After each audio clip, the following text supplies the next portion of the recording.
at cases throughout history. You should have stared Alba Max and me.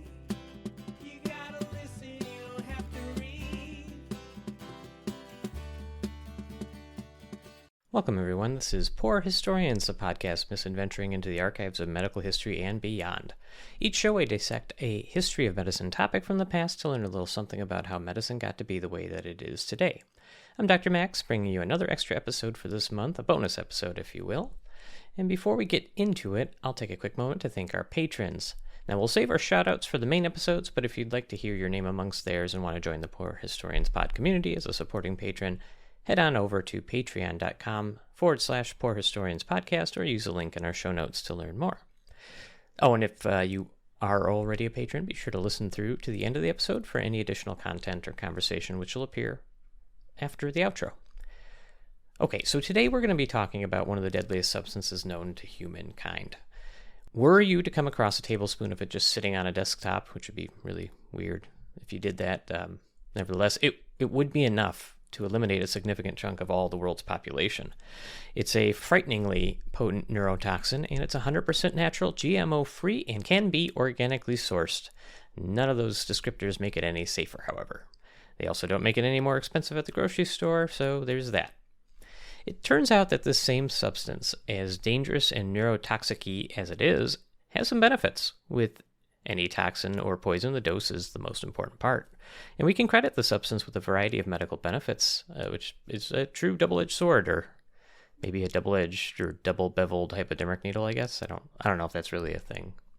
The culprit in question comes from the bacteria known as Clostridium botulinum. It's the toxin that this bacterium makes, which, after much scientific triumph, was cultivated and turned into the successful medication you may know as Botox. You have to appreciate when the word toxin is right there in the branding, which is a bold move, to say the least. It turns out that there's an interesting story behind the discovery of this toxin, also known as botulinum toxin, and also behind its development into the world-famous medication. While you might think of it as a wrinkle-defeating, age-defying kind of treatment, its initial interest in medicine was in the world of ophthalmology, the eye stuff. Well, I guess if you don't count its investigation as a biological weapon of war, as some sort of medicinal application, which I don't know that I do.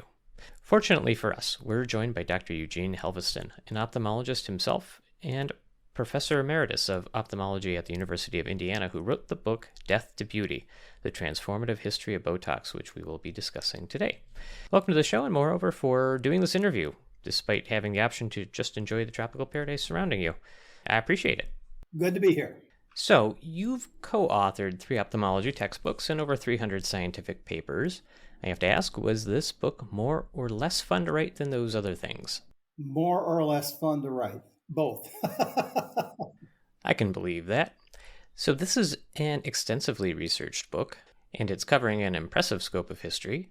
Basically, taking the reader through a comprehensive retelling of the history of how we start with identifying botulism as a disease through all the steps that scientists and physicians took to create this medication. And this is a fantastic book, certainly worth a read, especially if you're somebody who would like to know more about how certain medications come into existence. Sometimes it's just hard work by a few individuals. That's this story, essentially. But what I wanted to do was to start with how they identified botulism as a disease entity and what that has to do with some very suspect, sketchy sausages. So would you mind starting there?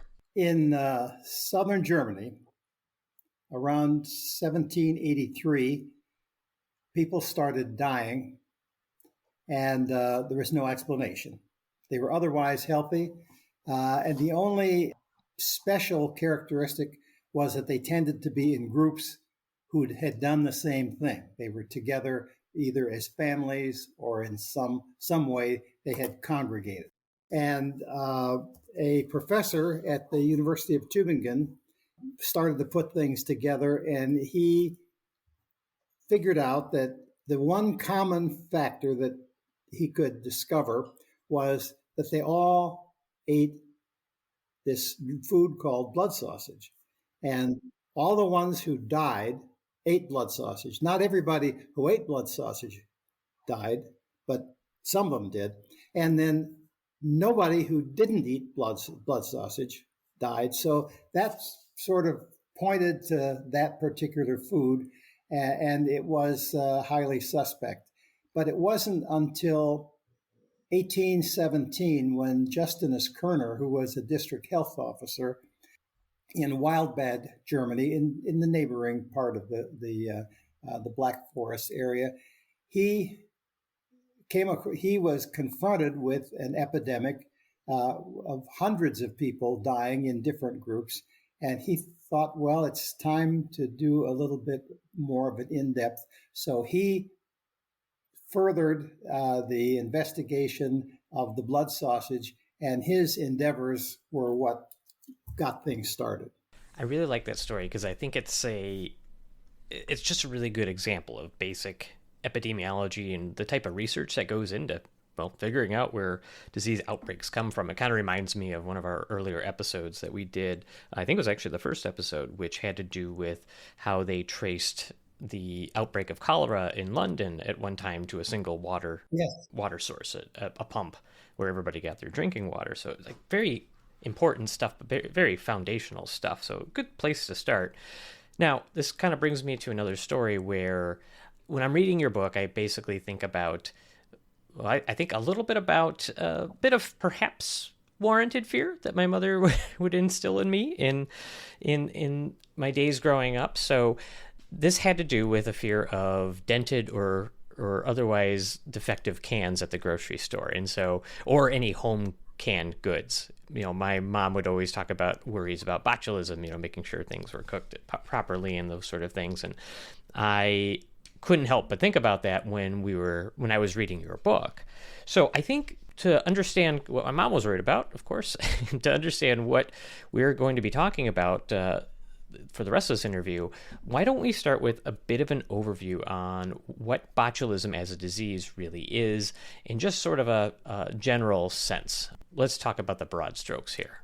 Well, botulism is a disease affecting the nervous system, and it, of course, is caused by the introduction of the toxin either through the skin into the bloodstream or through the digestive system.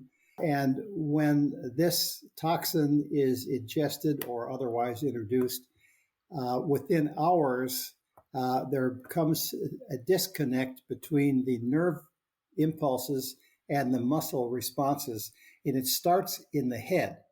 And it's a down descending paralysis. It starts with the parasympathetic, one of the automatically on nervous systems. Yeah, so the part of the nervous system that is in charge of a lot of those automated functions that we don't have to consciously think about and we can't control consciously. So things like your heart rate or things like your digestive system, you know, like moving forward. You don't have to sit and think about, hey, my stomach should be empty now, or my stomach or my intestines should keep moving forward. All that is done for you by your brain through this split of the nervous system.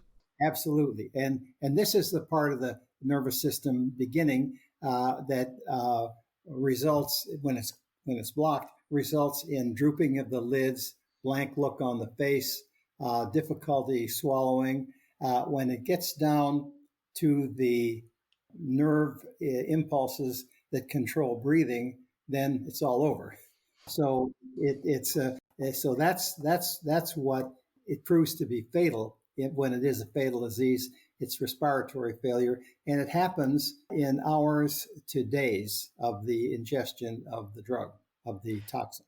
So I think that definitely gives a good impression of how scary this disease can be. I mean, it comes from an infectious disease and it has these really insidious symptoms. You mentioned that it could start with just drooping eyelids, and then it progresses as more and more of the nervous system becomes blocked to this paralysis, which then affects your breathing, that being the part that becomes fatal. And that's part of the scary part in emergency medicine, is that we are trained to ask a lot of questions and try to find these patterns, try to figure out which symptoms, if they fit the right pattern, might signal a more dangerous illness like botulism.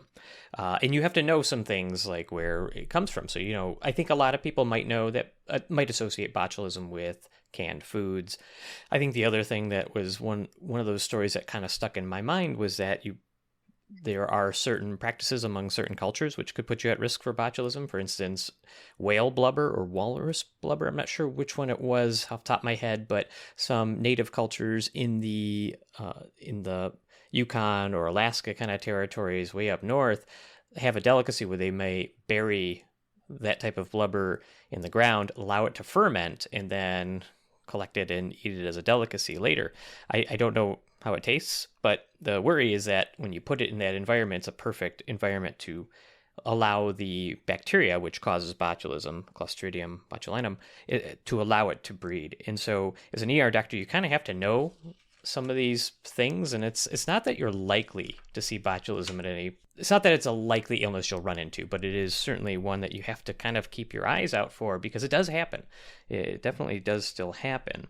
So let's talk next about what causes, like how the bacterial infection through this toxin that the bacteria makes, how does that actually block the nervous system? How does it produce the symptoms of this illness? Well, the toxin, once it gets to the site of action, which is the nerve endings, the toxin goes to the small structures in the nerve ending that secrete a substance called acetylcholine, which is the intermediary that passes the space, a distance between the end of the nerve and the receptor of the muscle. And that acetylcholine excites the muscle to contract. And each one of these small units in the end of the nerve is solitary and independent, and they're blocked one at a time. And so the effect of the toxin is a mass effect. You get a little bit and not much happens, and you get a whole lot and a whole lot happens. And so when the acetylcholine is no longer available to the muscle nerve ending, the muscle stops. And if you get enough of them, the action of the muscle is no longer effective, and you're done. And the toxin, it works one time on that molecule, and that's it. And then has to be more toxin to the next one. The molecule is turned off for about 3 or 4 months, and then it starts up again. So you come back, and everything is fine if you survive the disease. Yeah. So the toxin coming from the botulinum or the Clostridium botulinum bacteria is stopping the nervous system's ability to conduct signals to your muscles, and that causes botulism. Now, we know that now, but obviously it took some steps in research and trying to figure out how that toxin, or where it comes from, how it gets into us, how we come into contact with it. And so this brings me to an interesting example that you bring up in the book.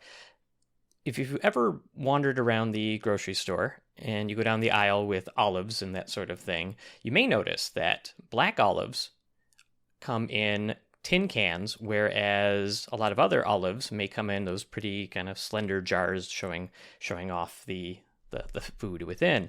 And I guess I never really sat and thought about it until I read your book, of course, as to why it is that some olives are put in cans and other olives are not. And this actually has to do with a really big moment in furthering the study of botulism and what will eventually lead to the Botox medication, the use of that toxin medicinally. Can you tell us what, black olives have to do with the furthering of knowledge in botulism? In 1919, in Akron, Ohio, a big gala banquet was taking place. There was about 200 guests, and one of the hosts of this banquet was hosting 2 tables. And the 2 tables that she was hosting, she could kind of pick a little bit of some of the edge around the edges of what the recipe, what the menu would be. So she substituted something for the little appetizer plate and she replaced it with black olives, some cheese, and some candy and some nuts and so forth. But the difference was the black olives. So there was 200 people there, and 14 of them were having black olives at the table. And of this 14 people, 7 died within hours or days. 5 of them at the table, and one of them was a waiter who had snipped one off at the table, and one of them was a cook. Oof. So 7 people died, and Charles Armstrong, who was I think I have his first name right, Charles Armstrong, was newly appointed to the Public Health Service. He had worked on the influenza epidemic of World War I, and he was a pretty sharp guy. And he did a epidemiologic study of grand scale and determined that the only common factor which was like they figured out 150 years before, the only common factor between survival and death was eating or not eating a black olive. And there were like 150 other alternatives, but that was the only commonality. And then within the next week or so, 7 more people died in Grosse Pointe, Michigan. Some people in Tennessee and Montana died. And these got put together, and it was determined that the problem was the black olives, and they identified 2 packers in California, and there's a lot of packers of black olives in California, but there were 2 different packers, so it wasn't the individual packer that did it. It was the common technique that was used, and so they figured out that was it. And then Carl Meyer, a research scientist in California, was given the task of taking the next step, and he working with others, built the basis for how to avoid having botulism toxin in canned foods. It was simply a matter of time and temperature. Right, that's how I understood it, so that it has to do with the way that black olives are artificially ripened. Exactly. And back when this outbreak that you mentioned in the book was happening, they would like to put all olives into a glass jar. It just looked nicer. I would agree, it does look very nice, but the problem was that, as I understand it, to artificially ripen the black olives, if you used a glass jar, you could not bring them up to high enough temperature, essentially, to eliminate the botulism, the bacteria itself. And so absolutely, they had to, as they investigated this outbreak, they honed in on the heat being part of the process, basically killing off the bacteria and then making the food safe. So the good news is, I definitely don't want any listener to worry about eating black olives in the modern day with the canning practices we have. All those black olives in the supermarket are perfectly safe to eat. And the olives that are in the jars are usually others, like Kalamata olives and all the other variants. They don't have to undergo the processing of advanced ripening that put them at risk for botulism. So eat all the olives you want. I love olives. I don't want anybody to listen to this and not want to eat olives anymore. Well, one thing that I had to learn myself in the process, that black olives, naturally occurring black olives, are mottled rather than black. And naturally occurring olives that are called black olives can be in a bottle. But the black olives that we need to eat in a heat processed tin can are artificially produced forced black olives. So there is a difference. So you can't give it a blanket disapproval of black olives, but you have to be able to define what is truly a black olive and what is a processed black olive. Okay, so I think my personal philosophy going forward is just to be wary of any homemade, artificially processed black olives. I think that's fair to say. So we talked about a couple of historical outbreaks here, but I wanted to kind of contrast that with the present reality of how common is botulism in today's society. I mean, something that we again read about and learn about as emergency physicians, but we rarely will see. Can you give us an idea of how common it is? There's about, give or take, 100 cases of botulism poisoning per year in the United States, and 75% are infant botulism. The mortality from infant botulism is virtually zero, and from adult botulism is more than 3 or 4%. And is that because treatment is so much better and that we have a more heightened ability to recognize it? Is that what keeps the mortality rate low? The mortality is low because the incidence is low, and the incidence is low because of the absolute dependability of the canning process and the maintenance of the proper temperatures. As a little benchmark, you're way more likely to be struck by lightning than develop botulism poisoning. That's a good thing. Well, I do tend to stay inside during thunderstorms, and I only eat quality, well-processed canned foods when I have to. So I'm just doing what I can to keep my personal risk as low as possible. Good idea. So at the time that they figure out what's causing this outbreak through the Black Olive episode in the early 20th century, at that point, had they discovered the toxin and put that part of it together, or was there a little bit more research yet to go to get to that step?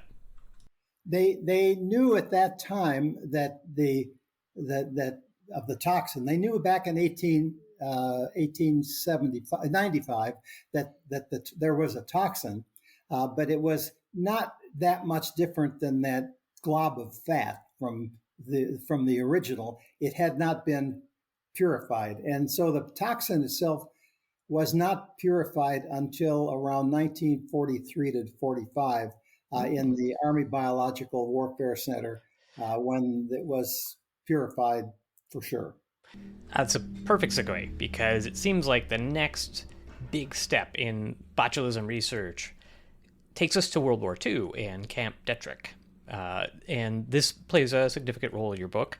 We are now talking about when the U.S. government essentially becomes interested in the botulism toxin as a potential tool of assassination. And even there was a consideration at one point to possibly use this to poison like Fidel Castro's cigars. So it was a realistic thought that they had. And so it leads to some of these extra resources being used to research the toxin. And that also brings us a couple of new important characters in your book, in the history of the development of botulism toxin.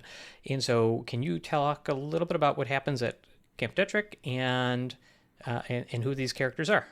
Well, at Camp Detrick, Maryland was populated with a very unlikely cast.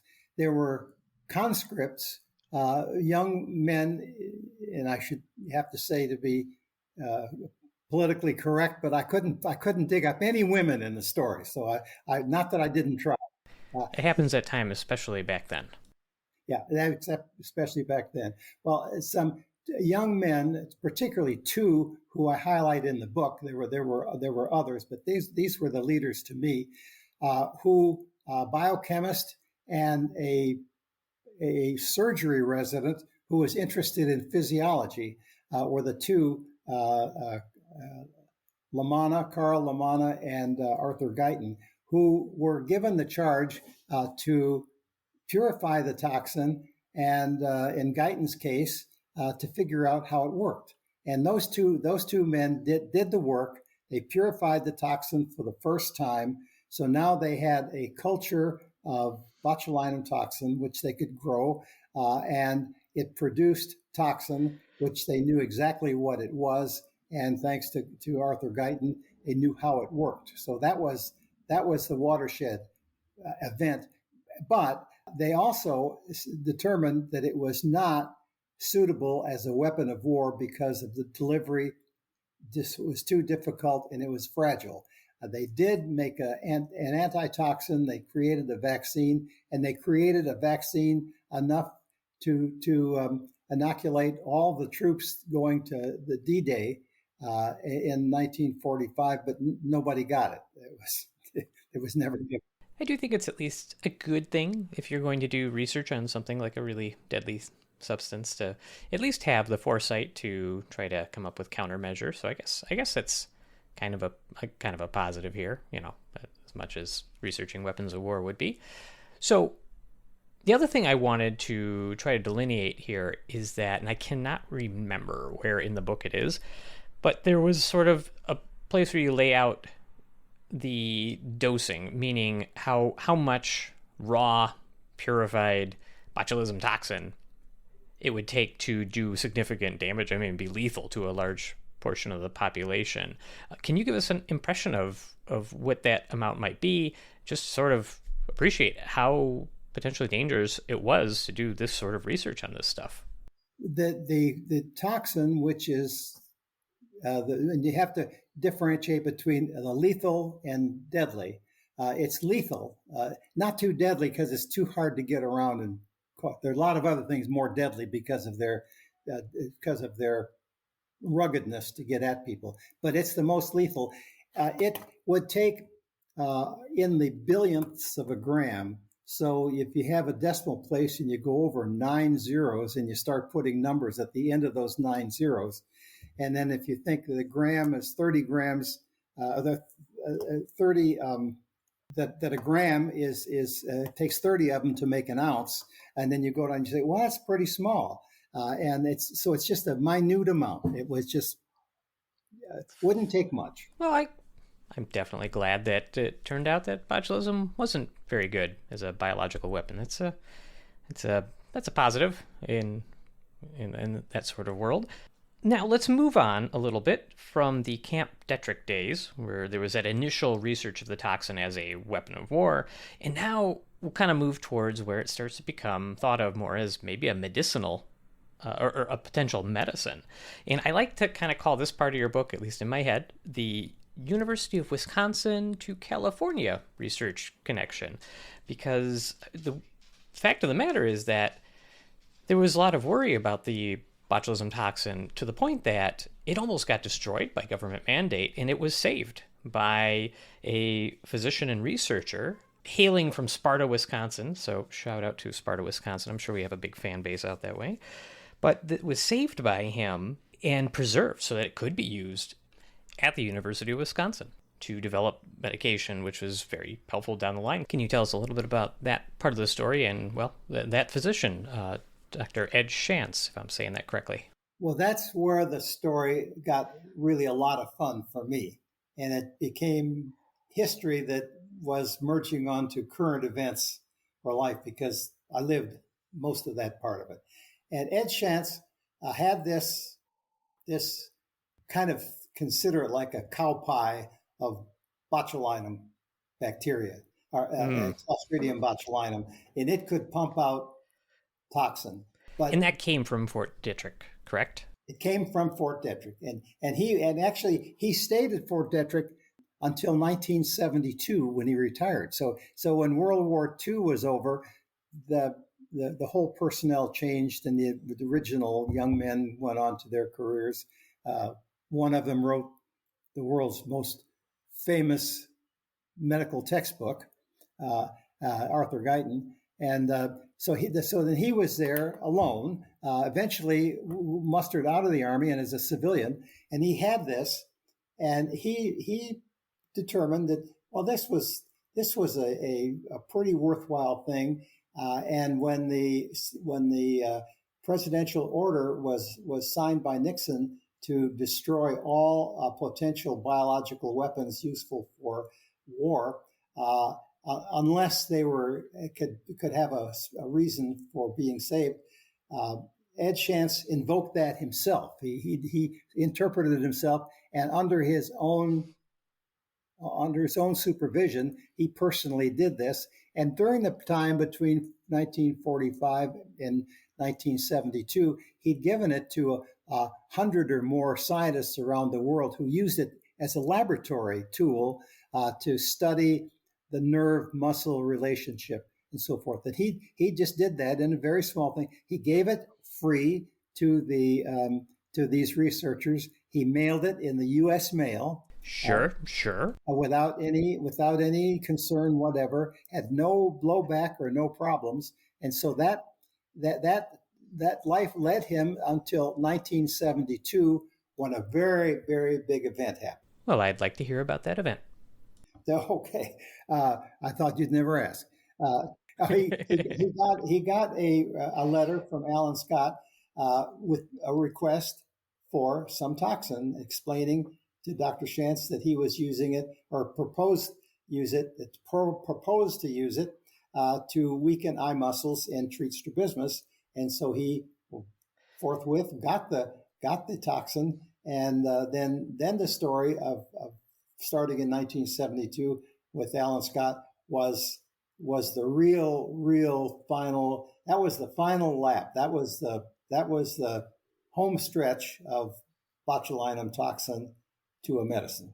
So I think at this point in the book, there was a pretty fun aside for me, having gone through medical school and all that sort of training, and that was to read about how Dr. Alan Scott, the ophthalmologist who did a lot of the final steps of pioneering research on Botox, and as you mentioned, he was doing this to try to figure out, try to correct issues where if they could weaken certain eye muscles, they might be able to correct the alignment of the eyes. So in medical school, you learn, and you do through dissection, you learn about how the eye moves, and there's multiple muscles that kind of move in groups to kind of pull your eye left, right, up, down, and when multiple groups are moving at the same time, you can kind of do diagonal directions and that sort of thing. And then there's also all these particular nerves that come from deep within the brain that can move different eye muscles, so that like a problem with one of those nerves might suggest that you might be able to detect a problem with one of those nerves if the eye is not moving a certain way. And there's all this interconnected physiology. And what I didn't realize when I was reading your book is that you were actually talking about, and you knew the one of the pioneering researchers who figured that stuff out. I just kind of took it for granted. It's in the medical textbook, and you don't always think about how much work it was to figure out how those things worked. And it was very cool, just as a now attending physician that learned this so long ago, to actually read about people who were involved in the history of discovering it, and to find out that it was much more recent than I had realized. And so now that we're talking about Dr. Alan Scott, who becomes one of the final main characters, if you will, in this book about the development of Botox, can you give us an idea, kind of a summary of his career, sort of what he was using the toxin for, his research and those sort of things? Just kind of introduce us to who he was and how we get to the final steps of creating Botox, the medication. That's kind of an easy thing to do, because Alan Scott and I are just about a year and a half apart. And I'm a pediatric ophthalmologist, and we did the same thing, and we were friends. And back in those days, before email and so forth, we met at medical meetings a couple of times a year. We talked on the phone occasionally with the issue of common interest, and we might even write a letter. And so I've done that myself. Yeah, well, it's a good thing sometimes. Well, we were doing this at the same time. So he was in medical school in the 50s, and I hope in the book I hope to made the point that the book is a little bit about the mentality and the attitude of a young man going to medical school in the 50s with a can-do attitude and with a real sincere love of what is going on in just that, a very professional and a very kind of almost like a holy atmosphere at that time. And he graduated from medical school. He decided to he wanted to be a vascular surgeon. That lasted about a year. And then his wife said, well, we could do better than that. So he switched over from the frying pan to the fire and went into neurosurgery. And Sure. Much easier. Another year at that, and he came back to California and started in an ophthalmology program. He finished it, and when he graduated or finished his residency, he said, my plan is to spend a half a day in the laboratory and a half a day in the clinic, making a living. And he did that starting from day one. And he had a mentor, Arthur Jampolsky, who was in private practice in San Francisco, but was attending at the university at Stanford and then University of San Francisco. And he was starting a laboratory. And so Alan naturally kind of moved over to that, and he worked in the laboratory. So he spent 30 years between 1961 and 1991 in developing the learning how the eye muscles worked. Because a lot of the things that he did were his original research, which were explaining in an objective way some of the things that people had been talking about theoretically, confirming some and making some new truths of his own. And so during that whole time, single-mindedly, he spent approximately a half a day a week without any compensation or anything other than the self-satisfaction in whatever he got out of it to accomplish the creation of Botox.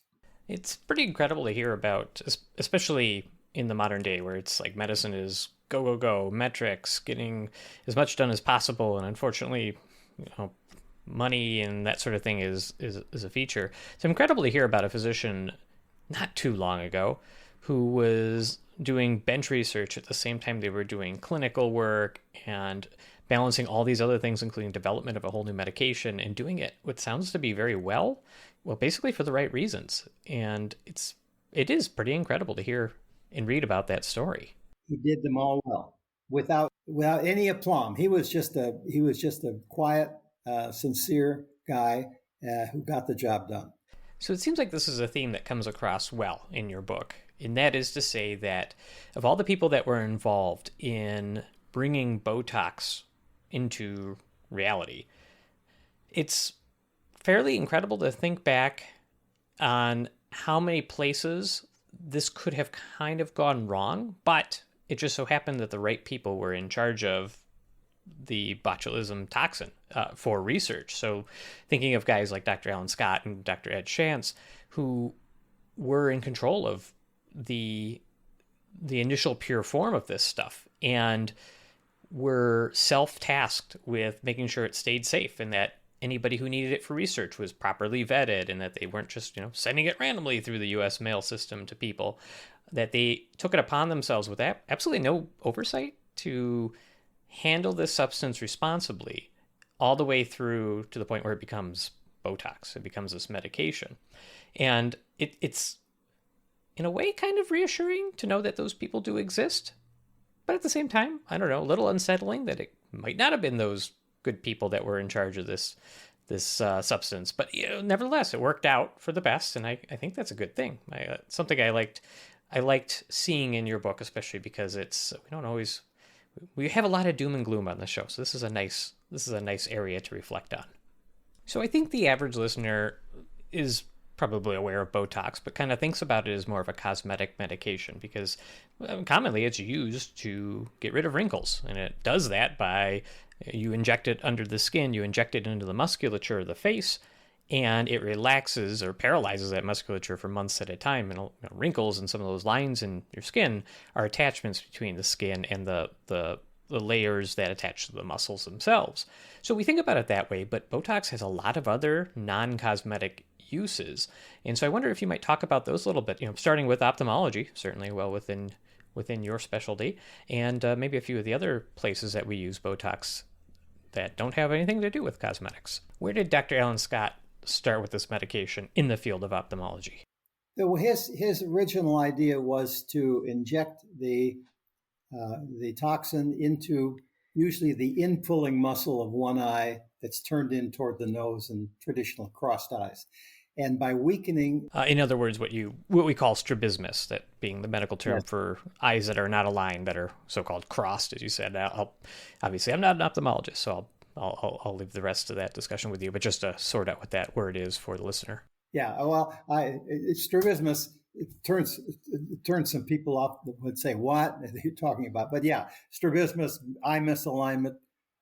And so this was in his real thought and plan of, boy, wouldn't this be wonderful, would be to inject the toxin into the inpulling muscle of a child born with congenital esotropia or inturning of the eyes, and have this eye, because it's now weakened, the muscle, the inpulling muscle weakened, so the eye turns out and becomes straight. And the only reason that people have straight eyes, period, is that something in the occipital cortex in the back of your brain sees the image from the two eyes and they say, oh, it would really be better if these were together. And so we're going to send out this mysterious nerve impulse back to the front of the head to those eye muscles, and they'll now be straight. And his hope was that if a child is born with eyes strabismic, crossed, and so forth, that if he could get the eyes straight again, just briefly, it would give the brain a second chance to lock in and, hey, I can do it right this time, maybe from maturity and so forth and so on. Well, it didn't work that way. Sometimes it almost worked, and wishfully thinking, you'd say, I think it worked, but it didn't work quite that way. But there were other applications. Well, for that was a good application, but there are other applications where you could selectively weaken a muscle to achieve alignment, and it was better than, or easier at least, to do that than to do surgery. And but then there were some times when you could do a little bit of the injection plus surgery, and it would be better. But as it turned out, it was a very, very small market and only a very small percentage. And that's how I spent 40 years of my life in teaching and clinical research, not of any magnitude like Alan's and so forth. But most of us ended up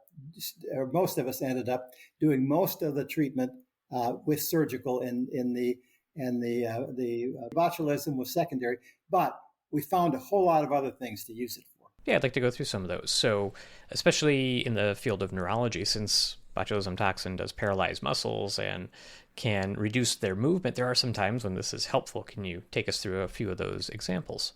Well, one of the first uses was for blepharospasm, that is, uncontrolled closure of the eyelids, and that was magic. You just put the oculinum or botulinum A toxin into the lids. The lids spring open and you can see. We used it for 20 years in our clinic, primarily for torticollis, which is tilting of the head, unilateral hemifacial blepharospasm. Yeah, and so these problems are referring to, like in the case of torticollis, which is where on one side of your neck, you have these overactive or spasm muscles, which force your head to turn to the side. It can be certainly painful. And then like in the case of blepharospasm, that's a facial muscles are overactive. They're closing down too tight, so you can't open your eyes kind of thing. So they have those similar things in common. Yeah, grimacing with those types of things.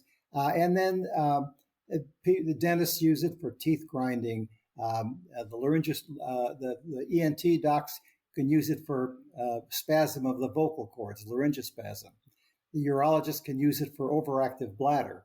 Anybody who wants to can use it for decrease of sweating, underarm sweating, and palmar sweating. Because sweating and those things are controlled by the autonomic nervous system, which you, again, don't consciously have to think about. So yeah, using Botox in those areas would help control those things.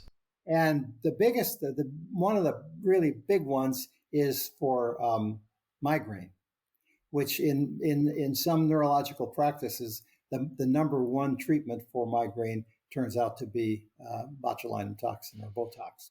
Yeah, so I'm kind of familiar with that. I don't know exactly how it's done. Is it they do injections kind of around the base of the skull and neck area to loosen tension, or how does that work? You know, there are 31 points, starting with the forehead, the temporalis, the back of the neck, and the trapezius on top of and that's the full boat. Some people use less and claim to have the same results and so forth. But yes, it's a widespread. See, I appreciate that. There's a couple examples right there, different non-cosmetic reasons to use Botox. And actually, there's another one that's sort of kind of a fun aside. So I have a particular strange condition that affects me, which is the fact that I cannot belch. I cannot burp. Can't do it. I've been trying since I was young, 12 to 14-year-old lad. Can't do it. Can't relax my throat muscles. I cannot belch. So it becomes a problem when I'm drinking like soda or, of course, beer or that sort of thing, because I just can't get rid of the carbonation. And so I had thought maybe I'm crazy. Maybe I'm the only person in the world who has this. And one day when I was bored, I looked it up on the internet when I was on a particularly very slow shift at an outlying emergency room of all places, and found that there is a known condition where the esophageal sphincter, the valve basically that lets gas in and out of the stomach and food in and out of the stomach, can be unusually tight for some people, and it will not let them belch. And this is a known problem, so much so that there are actual clinics devoted to treating this. And the treatment for it is to use a scope, go into the esophagus, and inject that valve with Botox to relax it. And I did not consider it all that seriously, because I just have had this issue my whole life, and it's really not that bothersome. But it's just another example of a very unique way that we can use Botox to treat a variety of medical conditions. The other thing I'd like to point out about it, we've talked about it, all these different uses, and that it's being used in a lot of different areas. Can you talk about the safety profile of this medication, which again comes from a lethal bacterial toxin? How safe is it to use, since we've been trying it in all these various places and patients? It's absolutely safer than half of the things you have in your medicine cabinet. The LD50, or amount that will be fatal to half of the people who receive it, is about 3,000 units for a 70 kilogram man or woman. And in the clinic, the average large dose is anywhere around approximately 100 units. They're as little as 10 or 25, and the migraine dose is about 155. So it's way within the margin of safety, and you can't you can't get enough of it. I mean, you have to sit there and inject the full contents of 15 or 20 tubes. Nobody's going to do that by mistake.